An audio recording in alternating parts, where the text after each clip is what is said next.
¿Cuál es el secreto más inquietante que has descubierto sobre alguien cercano a ti? Ella fue mi mejor amiga durante 7 años, literalmente habíamos pasado por todo juntas.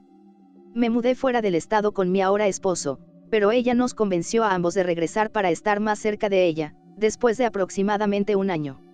No teníamos vínculos reales con el estado en el que habíamos probado, así que dijimos al diablo, volvamos, ella es básicamente familia. Todos estábamos tan felices de estar reunidos, ella estaba casi todas las noches para la cena, todos nos reímos y hablamos y lo pasamos genial. El mejor año de mi vida. Luego, lentamente, comenzó a tratar de ponernos a mi esposo y a mí uno contra el otro. Cada vez que discutíamos, como ocurre con cualquier pareja, ella nos enviaba un mensaje de texto a cada uno de nosotros sobre la razón que teníamos, tratando de fomentar la animosidad entre nosotros dos. Conmigo, ella comenzó a hablar sobre cómo tenía un plan B para nosotros, que si mi esposo y yo no podíamos hacerlo funcionar, podría mudarme con ella y viviríamos una vida feliz juntos. Con mi esposo, ella comenzó a hablar sobre sus problemas de infertilidad y cómo quería tener un hijo como él, solo necesitaba un donante de esperma. Todo esto sucedió más o menos al mismo tiempo, y mi esposo y yo comparamos los mensajes de texto y lo descubrimos. Quería tomar su esperma y tener un bebé conmigo. Cuando la confrontaron, se negó a admitir nada y comenzó a atacarnos a los dos. Llegó al punto en que aparecía sin previo aviso, golpeando la puerta, exigiendo un lugar en nuestra casa. Fue tan aterrador e indacte de pánico que terminamos teniendo que mudarnos y cambiar nuestros números de teléfono. Supongo que es tan perturbador porque nunca había tenido una amiga como ella, solo para descubrir que ella se preocupaba por mí, pero de una manera tan poco saludable y aterradora. Pero sí, esa es mi historia. Mi esposo y yo estamos bien ahora, por cierto. Mi tío fue arrestado por un caso sin resolver de abuso y asesinato de 1972. Siempre pareció un buen tipo. Se disparó en la cabeza justo antes de la sentencia. Fui bastante cercano a mi tío más joven mientras crecía, al menos en las imágenes. Tenía alrededor de 20 años cuando yo tenía como 5 para el contexto. Un día, cuando estaba en la escuela secundaria, dejó de venir por completo. Toda mi familia nos dijo a los niños que estaba de mochilero por todo el país. En la escuela secundaria, estaba haciendo un proyecto de genealogía sobre mi abuelo, su padre, y accidentalmente encontré el nombre de mi tío en el registro de delincuentes sexuales. Llegué a descubrir que dirigía una red TCP y había cumplido 16 años en una prisión federal.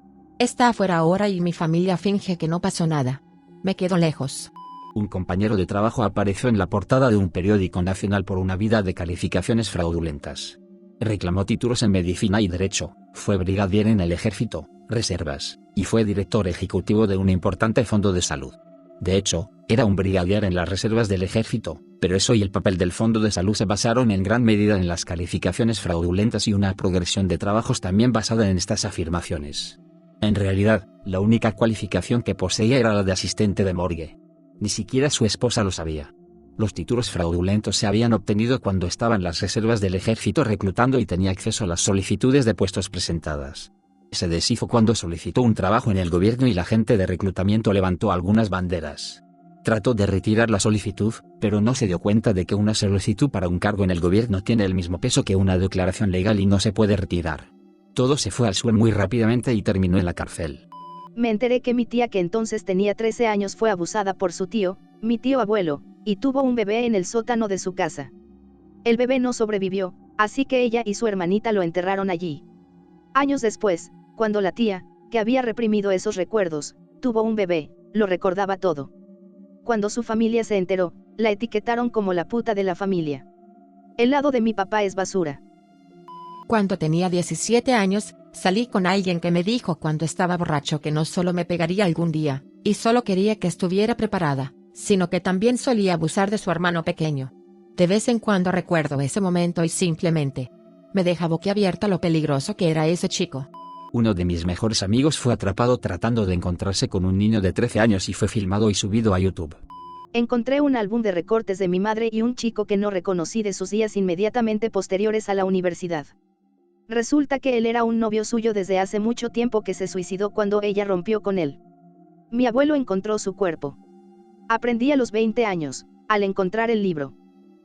Cuando mi abuelo falleció descubrimos que no existía. Su nombre no estaba en ningún registro del gobierno. Era un ciudadano normal, pagaba impuestos, tenía licencia y todo, Vivió una vida larga, casado con mi abuela por más de 50 años, tuvo varios hijos, todo normal. Todavía hasta ahora, nadie sabe quién era realmente y por qué tenía un nombre falso. Mi bisabuela estuvo casada con 3 personas diferentes al mismo tiempo. Los hombres eran de diferentes ramas del ejército, ella estaba cobrando los 3 cheques de pago a la vez. Una noche, cuando era niño, escuché a mis padres tener una discusión explosiva en su habitación que de repente se quedó en silencio. La puerta estaba cerrada y bloqueada. Descubrí durante una llamada telefónica borracha de mi madre que era porque ella intentó dispararle a mi padre en el cara con una 303 pero no se disparó cuando apretó el gatillo porque no habría balas. Ambos estaban horrorizados y aparentemente solo se miraron el uno al otro. Descubrí que mi hermana robó el Rolex de $25.000 de mi padre no más de 24 horas después de su muerte. Solo lo descubrí cuando ella y su esposo hicieron una compra frívola y me preguntaba de dónde sacaban el dinero ya que siempre estaban en la ruina y rogando a mis padres por dinero. Sospeché, me di cuenta de que podría haber robado y vendido el Rolex. Hice el papeleo, analicé el historial de ventas y descubrí que se había vendido a una casa de empeño en la calle donde vive mi hermana. Fui a la casa de empeño y después de un poco de persuasión conseguí que me dijeran quién se lo vendió y era mi hermana. Mi madre y yo la repudiamos. Me acabo de enterar el otro día que no fue el papá de mi vecino quien sin sentido disparó y mató a mi perro. Era su hijo con quien era amigo cercano. Lo hizo a propósito. Sabía cuánto significaba ese perro para mí también. También me enteré el otro día dónde vive. Ahora es un adicto a la metanfetamina, así que dejaré que la naturaleza o la policía hagan lo suyo. Mi compañera de trabajo deja que su perro le haga jorobas en la pierna todas las mañanas hasta que se suelta mientras ella toma su café, lo cual se me ha quedado grabado desde que lo escuché. No puedo pensar en otra cosa cuando me hablan. Mi mamá recibió tarjetas de cumpleaños con dinero durante años de parte de sus padres. Guardó las tarjetas con el dinero en ellas, ahorrando para comprar un piano por razones sentimentales. Mi hermana, que ha robado repetidamente a miembros de la familia, encontró la colección de tarjetas y dinero y se las llevó. Mi mamá solo quería recuperar las cartas cuando se dio cuenta de lo que pasó. Mi hermana lo negó todo. Vete a la mierda, Emily. Mi abuelo golpeó a alguien hasta matarlo. Mi papá era hijo único, pero mi abuela una vez estuvo embarazada del hermano menor de mi papá. Cuando tenía 6 meses de embarazo, alguien en equipo de construcción atropelló el auto que conducía y perdió al bebé. Mientras ella estaba en el hospital, mi abuelo encontró al tipo y lo golpeó hasta matarlo.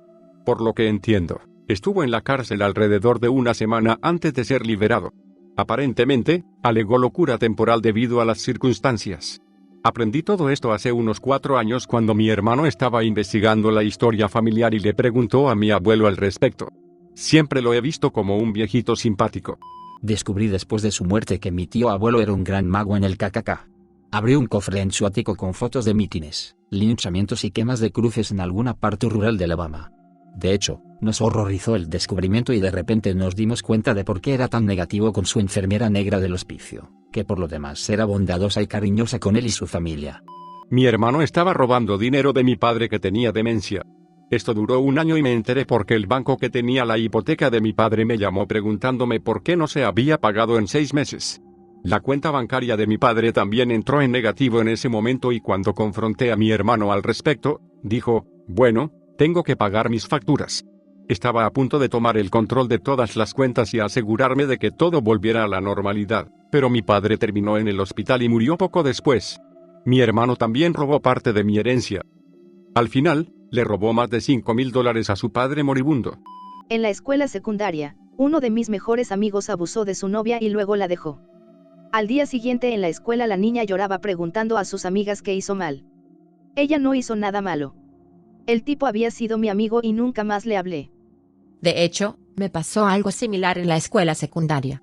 Empecé a salir con un chico y yo era virgen en ese momento. Me seguía molestando acerca de tener sexo con él en las primeras 2 semanas de salir y decidió emborracharme en una fiesta. Creo que mi bebida posiblemente estaba drogada, porque me desperté a la mañana siguiente en el baño de la casa donde era la fiesta sin pantalones y él preguntándome si el sexo estuvo bien.